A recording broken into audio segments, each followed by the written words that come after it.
अब आइए surrender value के कुछ टाइप्स के बारे में जानते हैं। देखिए सबसे पहला जो सरेंडर वैल्यू है ये यही है कि एक लमसम सरेंडर वैल्यू दिया जाता है, जिसमें यही होता है कि एलआईसी की खुद का कैलकुलेशन होता है। उनका एक इंटरनली एक कैलकुलेटर होता है जिसमें ये कैलकुलेशन किया जाता है कि आपको कितना सरेंडर वैल्यू दिया जाएगा आपका पॉलिसी में। और ये जो भी आप टेबल खरीदते हो, जो भी आप पॉलिसी खरीदते हो, जो भी प्लान आप खरीदते हो, उसमें अलग अलग कैलकुलेशन होता है। हर एक प्लान में अलग सरेंडर वैल्यू आपको देखने को मिलता है, कुछ में ज़्यादा मिलता है, कुछ में कम मिलता है। तो ऐसा भी वहाँ पर कैलकुलेशन होता है। वहीं पर ये भी होता है कि आपने कितना साल प्रीमियम जमा किया है, आपका टर्म कितना है, आपका पीपीटी कितना है, उस पर भी कैलकुलेशन होता है। इसके बाद आपका सरेंडर वैल्यू वहाँ पर बनकर तैयार होता है और जो आपका पैसा मिलता है। दूसरा क्या है कि guaranteed surrender value. Guaranteed surrender value में क्या होता है कि पॉलिसी लेने से पहले ही आपको पता चल जाता है कि आपका पॉलिसी में सरेंडर वैल्यू कितना निकल कर आएगा या फिर कितना आपको दिया जाएगा।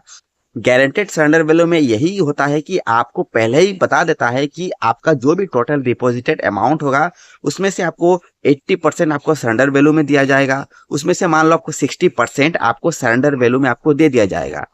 तो ये कैलकुलेशन यही होता है कि गारंटेड में बस यही कैलकुलेशन होता है कि बस आपको इतना परसेंटेज आपको दिया जाएगा सरेंडर वैल्यू में बस। अब आप जब भी आप पॉलिसी को सरेंडर करोगे आपको उतना परसेंट आपको पैसा मिल जाएगा।